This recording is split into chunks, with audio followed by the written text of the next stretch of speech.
Kita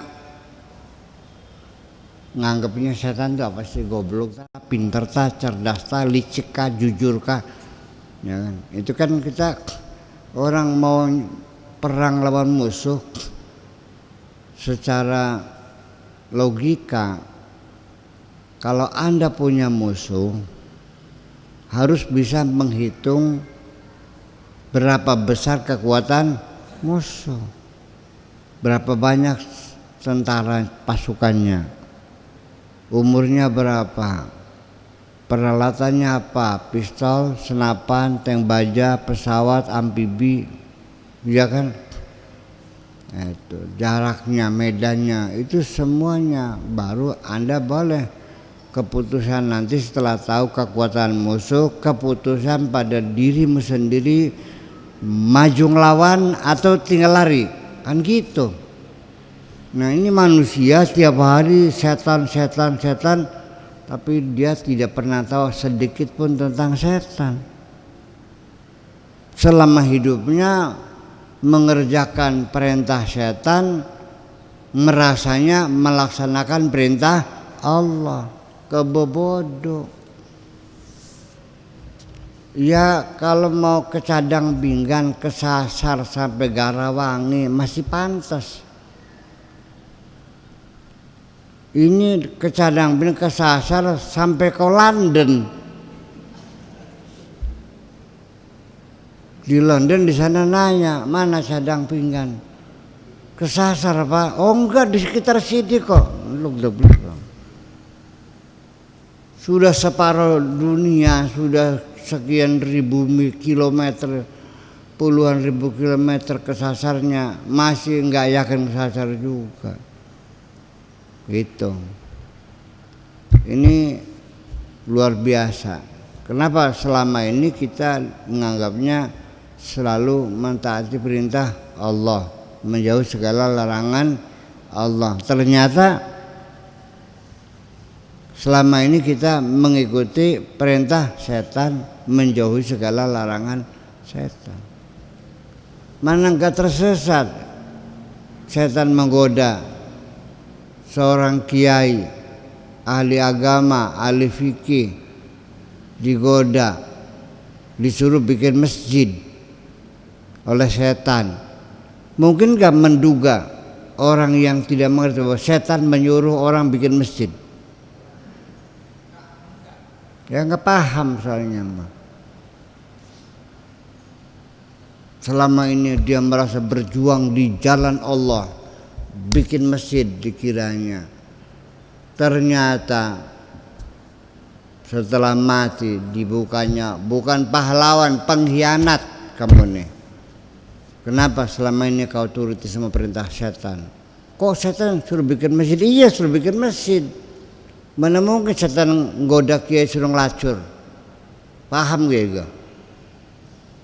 Masa kiai dijak minum arak? Nggak bakal mau. Kalau bikin masjid mau. Dijak wiridan mau. Hataman Quran mau.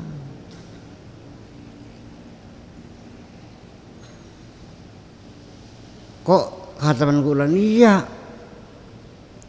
Murid 200. Kata setannya,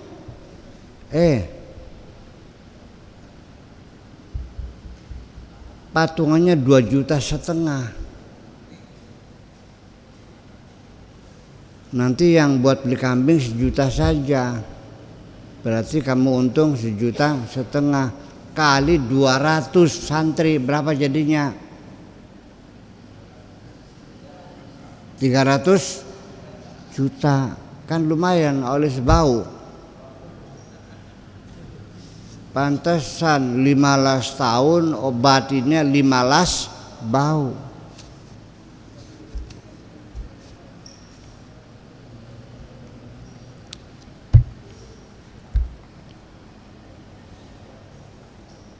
Di balik itu suruh bikin masjid. Untuk apa? Untuk memecah belah umat. Ya, bikin masjid lagi. Yang ini kunut, yang ini tidak kunut. Bikin masjid lagi, yang ini 23, yang ini 8. 20, ini 8. Bikin masjid lagi, ini pakai bedug, ini tidak pakai bedug. Ternyata masjid dijadikan alat untuk memecah belah umat. Saya mau nanya, Allah menyuruh nggak kamu pecah belah? Yang menyuruh pecah belah siapa? Wes paham.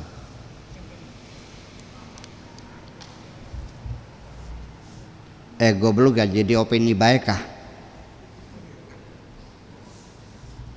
Kedunguanmu jangan kau pelihara terus menerus. Mana mungkin Allah menyuruh berpecah belah? Selama Anda berpecah belah, bermusuhan antara sesama agama, itu berarti yang menyuruh adalah setan, paham? Allah mengatakan jelas, wa'tasimu bihablillahi jami'a wa la tafarraqu. Kalau kamu berpecah belah berarti nurut siapa kamu? Jawab dulu, nurut siapa kamu? Teruskan bertengkarnya. Itu aja persoalannya kok. Ngapain? Tapi ini kan kulil haqqa walau kana murran. Makan sendiri pahit loh, nggak ada urusan. Ini kan bid'ah ndak sesira keluak.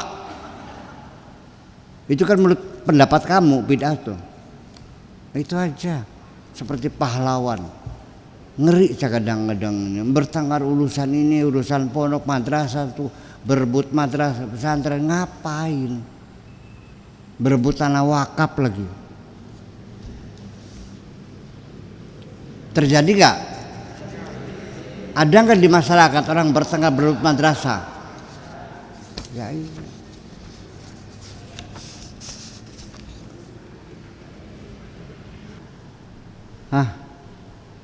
Punten kan mah, jangan tersinggung. Ya. Bukan, saya tidak menyebut nama, tidak menyalahkan siapapun. Saya mengatakan bahwa setan itu kalau nyuruh orang yang mengerti agama, menyuruh kiai, tidak mungkin diajak melacur, tidak mungkin digoda untuk mabok, nggak mungkin. Digodanya bikin masjid, hataman Quran, paham dengan itu? Ibadah umroh,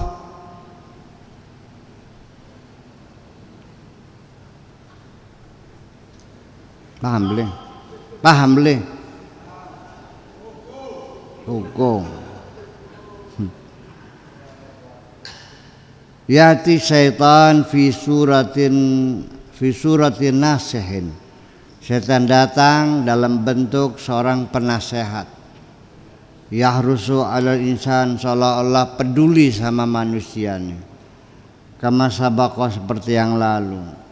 Fa'alal mar'i an yukhalifa ma ya'muru bihi. Nah, makanya seseorang itu, manusia itu harus berani ngelawan apa yang disuruh oleh setan. Kata setan, bikin masjid, enggak usah. Salat Jumat di lapangan pun sah, katakan begitu. Bikin masjid, enggak usah. Enggak. Kamu kan dipecat dari ketua DKM-nya, ya biar saja ikhlas. Ketua DKM yang baru itu kan anak muda, nggak ngerti ngaji apa, itu kan tapan kiai en sarjana goblok, kata setannya tuh. Kamu kiai karena kamu pemilihannya kalah, daripada kamu malu menanggung resiko, masa kiai kalah dengan anak muda, bikin masjid sendiri. Nggak tahu, nggak usah, lawan terus. Iya, sakit sekali dipecat ketua DKM, padahal kiai gedean. Malah tanah masjid itu dia yang ngasih wakafnya itu. Bayangkan, dipecat hanya karena ada anak muda yang ambisi pengen jadi ketua DKM. Alasannya karena giginya udah ompong, jadi udah pelok, ngimam sholatnya sudah nggak fase lagi, dimohon mundur, nggak mau, akhirnya rapat kalah rapatnya. Udah malam-malam setan nyuruh suruh bikin masjid mana, buktikan kehebatanmu, gitu. Paham? Paham nggak? Kalau kamu sudah punya umat, jangan bawa umatmu bertengkar dengan umat orang lain. Hampir tidak ada orang yang sadar bahwa setan menyuruh kamu bikin masjid. Hampir tidak ada orang sadar bahwa setan menggoda kamu suruh bikin partai, suruh bikin madrasah, bikin masjid, bikin padepokan. Paham nggak? Menggandakan uang, paham nggak? Suruh nyari delima, betul nggak? Ping petuk, samurai, merah delima, cangling babi, kantong macan, apel jin. Iya, paham kan? Iya. Ngapain?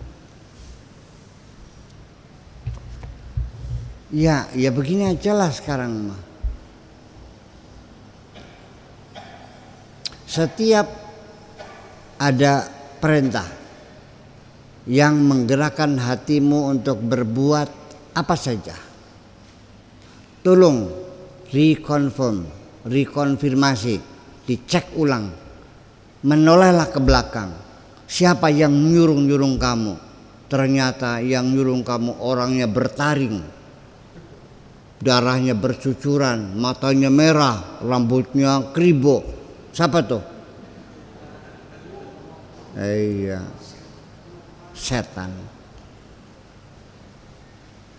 Iya, masuk partai, pondok lagi sedang maju-majunya, pesantren sedang marak-maraknya, santri bertambah karena percaya masyarakat.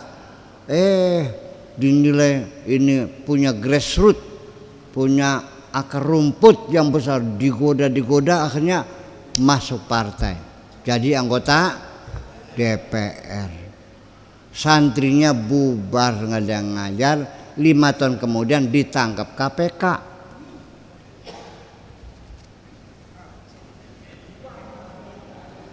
Segitu bangkrutnya, bilangnya saya berjuang di jalan Allah, jalan entut.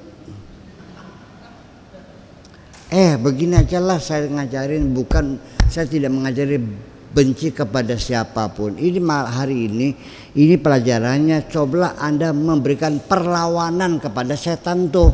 Jangan nurut aja, itu aja kesalahannya. Siap ngelawan enggak? Lawan. Iya. Apapun perintah setan, sekalipun kelihatannya baik, itu hanya kamuflase, di dalamnya racun-racun semuanya itu. Iya, kalau setan menggoda kamu berbuat maksiat sendirian, itu taktik. Ngajak kamu meninggalkan sholat, itu kecil. Kamu jual wakaf, kecil. Yang strategis adalah setan memanfaatkan diri kamu untuk mempermecah belah umat. Kalau sudah umat pecah belah, korbannya ribuan yang mati, situlah setan menari-nari, sukses besar. Sekali-kali gini aja lah, sekali-kali mah gitu ke hutan sama saya nanti bulan Kapit nih, puasa 40 hari di sana, biar kenalan sama Gandaruwo. Ya, setan-setan itu guyon makin minimal ya nggak usah kenalan deh, minimal bertapa itu kan membuat hati kita menjadi cerdas, berani ngelawan setan.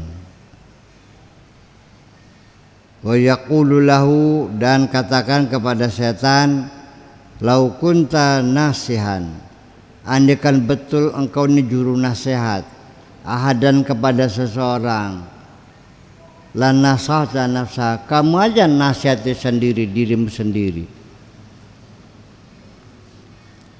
Setan kan bilang gitu, inni lakuma minan nasihin, kan gitu ya. Kalau menasihati dirimu sendiri.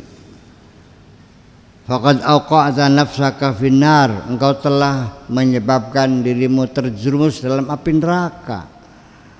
Wajalabta laha ghadabal jabbar, dan karena salahmu engkau menyebabkan kemarahan Tuhanmu yang maha perkasa.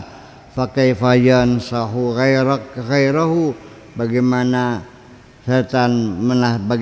menasihati orang lain, man la yansahu nafsahu, untuk dirinya saja tidak bisa menasihatinya. Nasihat saja dirimu sendiri. Iya, jangan ngajak-ngajak orang lain gitu.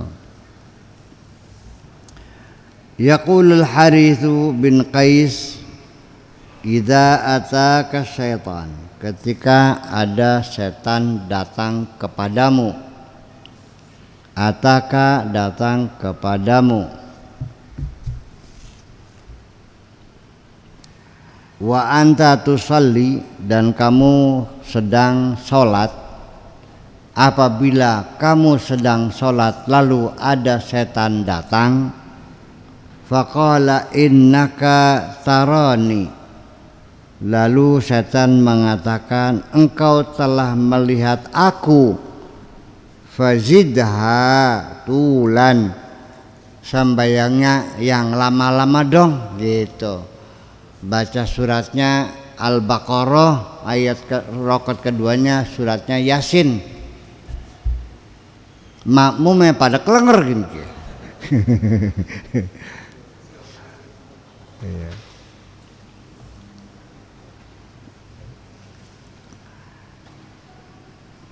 Wa hadza fiqhun jayyidun minhu, ini fikih yang bagus rahimahullah.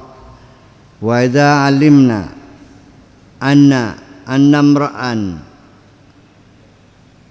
ma yuhibbu syaitan,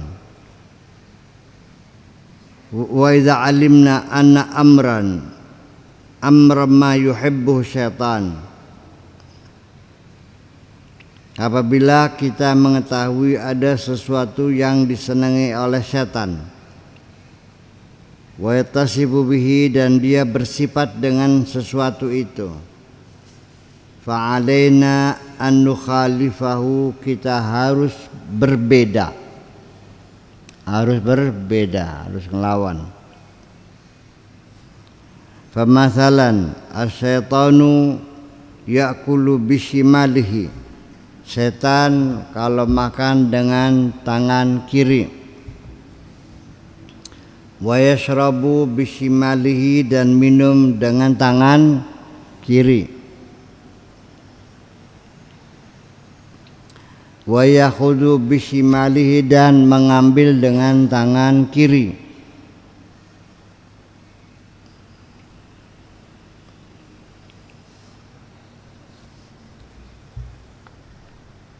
Lidha, oleh karena itu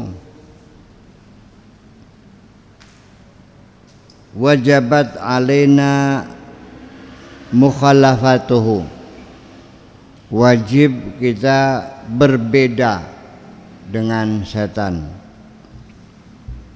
Rawa Abu Hurairah manding, aduh lengkap banget Abu Hurairah, segala urusan makan, minum, agama, dagang, wasu, semua paling lengkap semua. Mengalahkan Abu Bakar, mengalahkan Umar, mengalahkan Ali, semua hebat kan? Ya, betul nggak? Berpikir nggak? Abu Hurairah hanya 3 tahun terakhir sebelum Nabi meninggal dunia baru masuk Islam. Hadisnya ratusan ribu, melebihi semua sahabat. Abu Bakar, Umar, Utsman, Ali, termasuk Siti Fatimah, Aisyah, kalah semua, paling banyak, hebat, luar biasa. Artinya kalau dia bisa mengumpulkan hadis ratusan ribu dalam 3 tahun, setelah dihitung-hitung berarti setiap 1 menit 4 hadis Abu Hurairah mau memproduksinya. Non? Iya. Sampai setan makan tangan kiri, kune setan yang tangannya pira.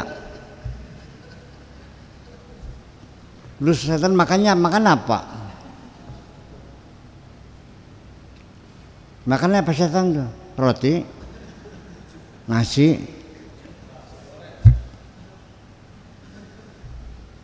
tangan kiri, kanannya apa? Oke. Kalau memang Rasulullah betul, ya mangga, saya mah, ya kan gitu. Ada nggak orang yang nulis kidal? Ada. Berarti itu temannya setan. Gitu. Ruwa Abu Hurairah anna Nabi sallallahu alaihi wasallam qaal liyakul ahadukum biyamini, hendaknya kamu makan dengan tangan kanannya. Wal yashrab biyaminihi, hendaklah orang itu minum dengan tangan kanannya. Wal yakhud biyaminihi, kalau mengambil ya pakai tangan kanan. Wal yu'ti biyaminihi, kalau ngasih sesuatu ya pakai tangan kanan. Fa inna syaitana yakulu bishimalihi, setan itu kalau makan pakai tangan kiri. Pakai sendok enggak? Sendoknya kanan, garpunya kiri.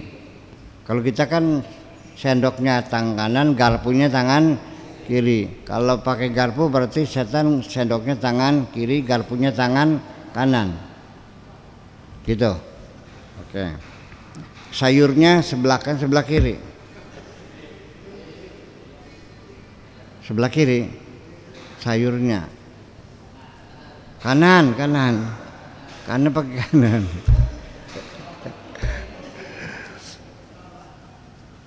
Ya. Wa yashrabu bisimalihi, dan minum dengan tangan kirinya. Wa yu'ti bisimalihi, memberi sesuatu dengan tangan kirinya. Wa yakhudhu bisimalihi, dan makan dengan tangan kirinya.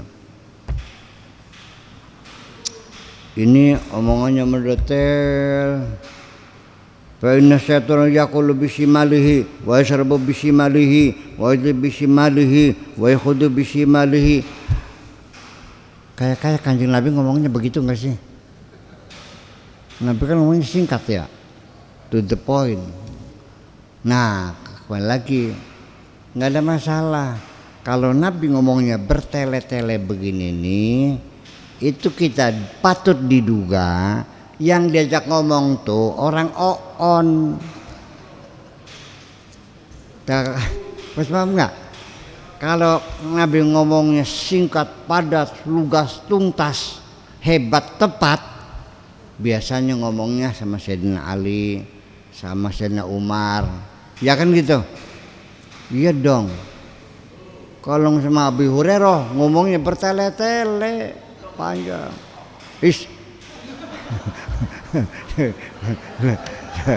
Tuh. Iya gitu, jangan terpancing, saya lagi nyobain. Iya. Artinya ginilah, saya tidak punya rasa benci kepada siapapun, percayalah. Ya kan gitu. Enggak, ya udah. Orang-orang yang memalsu nabi itu dosa-dosa dia kok. Saya mah tidak mau benci siapapun, beban bagi saya, ngapain saya mikul-mikul kebencian, ngaco. Ya udah aja, nggak apa-apa. Sehingga kalau saya melihat ada orang tidak puasa, saya nggak marah, nggak bisa marah. Ada orang tidak puasa, kenapa harus saya marah? Ya biarin aja. Nantinya neraka, ya masa bodoh nerakanya siapa? Kok repot banget sih. Saya yakin di Indramayu ada orang tidak puasa makan. Saya yakin tidak mungkin orang itu tidak tahu bahwa puasa itu wajib. Betul nggak? Lalu untuk apa saya memberitahukan bahwa puasa itu wajib? Yang dia tahu je, sengaja makan karena punya keberanian melanggar, ya udah silakan aja. Kalau kejeblos neraka tinggal hore aja ke hore. Kecuali Pak Rahmat lagi bikin tebruk, saya juga kayak lupa nih orang di puasa nih. Mau diminta dulu, mau apa? Minum, puasa kan? Oh iya. Saya mengingatkan orang yang lupa. Kalau itu mah nggak lupa, memang sengaja nggak puasa aja. Ya kan gitu. Apalagi saya benci, ngapain? Termasuk saya bawa pentungan yang buka restoran bulan puasa langsung obrak-abrik. Kok jadi pahlawan banget sih? Saya suruh begitu. Emangnya enak? Ngapain? Iya kan? Iya kan? Kita ini amar ma'ruf nahi mungkar ini bukan tugas personal, bukan tugas pribadi, ini tugas negara, institusi, ada payung hukumnya, bukan seenaknya orang mentungin orang. Gila kamu. Gimana lagi? Kalau ada kejadian ada maling, kita lapor ke polisi, bukan kita ngejar-ngejar maling. Ngaco sih kamu sudah. Di sini banyak orang dibegal motornya, lalu kita tiarap menunggu di sawah mengintai untuk menangkap maling. Disuruh siapa kamu menangkap maling? Tugasmu melapor kepada Pak Polisi. Pak Polisi, ini daerah rawan, banyak begal, jadi tolong sering di patroli lah gitu. Iya dong. Nah kamu yang nangkap akhirnya tidak diserahkan kantor polisi, dibakar hidup-hidup. Kayak kambing guling. Bener begitu tuh. Lah ya enggak dong. Enggak bisa. Itu bukan tugas pribadi orang untuk mukulin orang. Paham begini? Amar ma'ruf nahi mungkar itu dikiranya apa? Kamu merasa disuruh oleh Allah langsung, wahai Rahmat, perintahkan orang suruh berbuat baik dan cegahlah orang berbuat kejahatan. Ini pentungannya. Allahu Akbar, perang gitu. Ini dari mana gitu?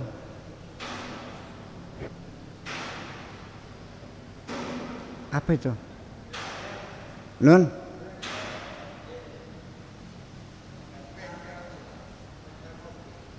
Ya bengkel-bengkel, pun santok kayak bodem tuh.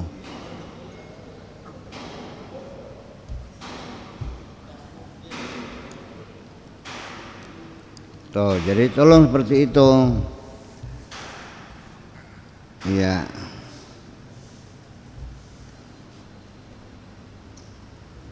Wa syaitanu yusyarikuna fi syurbi idza syaribna. Setan bareng-bareng minum ketika kita lagi minum. Barengan gentenan. Wa nahnu wuqufun kalau kita lagi berdiri. Artinya kalau kita minum sambil berdiri itu minumnya barengan sama setan gitu maksudnya. Walidza arsyadana Rasul sallallahu alaihi wasallam. Oleh karena itu Rasulullah membimbing kita supaya minum wa nahnu julusun sambil duduk. Kalau minum dengan duduk. Kalau saya dulu minum itu bukan dengan duduk, bukan dengan berdiri. Waktu di London saya kalau kuliah bangun kesiangan itu makan minumnya sambil lari ngejar kereta. Nggak keburu sih. Lari. Iya, lari beri minum sandwich beri. Iya. Soalnya kan telat tuh. Sekolahnya nantinya kan. Itu. Punten bekin mah, iya. Jadi lebih dari berdiri sambil lari. kan. Coca-Cola kaleng tuh, klok gitu. Iya gitu. Iya. Iyalah. Dan acara koktail party, acara makan koktail para diplomat, kepala negara, menteri, presiden, itu acara koktail tuh coffee break gitu, itu nggak ada kursinya di taman, ya berdiri semua. Di mana-mana nih tradisi dunia ini nih. Hadis ini masih pakai nggak? Nun, termasuk raja-raja Saudi segala macam yang pada makannya sambil minum sambil berdiri tuh, kan berdiri, nggak ada kursinya, nggak ada meja. Koktail itu namanya acara makan-makan ramah-tamah sambil berdiri, nggak ada kursinya. Kalau yang dulu namanya sitting dinner, namanya sitting party, ada itu. Nun, ya berarti ya, ya berarti ya minumnya barang permisetan ya.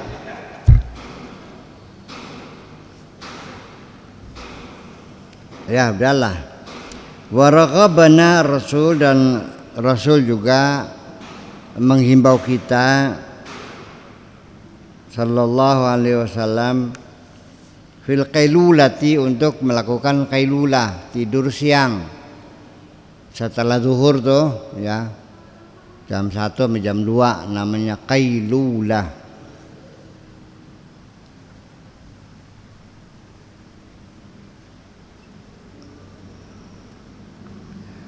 Mu'allilan dzalika, dengan alasan bi anna syayatin la taqilu, setan itu tidak pernah qailulah, melek baik, nggak pernah tidur setan itu. Jadi kitanya ya harus beda dengan setan. Setan melek, kita tidur gitu. Setan minumnya berdiri, kita minumnya duduk. Setan pakai tangan kiri, kita pakai tangan kanan gitu, selalu bersulaya, selalu berbeda. Mu'allilan asyayatin la taqilu qilu fa inna syayatina la taqilu, berkailulalah karena setan itu tidak berkailulah. Rawahu Abu Nuaim At-Tib bi isnadin hasanin, juga itu. Wahadzarana, dikit lagi, wahadzarana Al-Quran minal israf, dan Al-Quran juga memperingatkan kita supaya menghindari israf, berlebih-lebihan.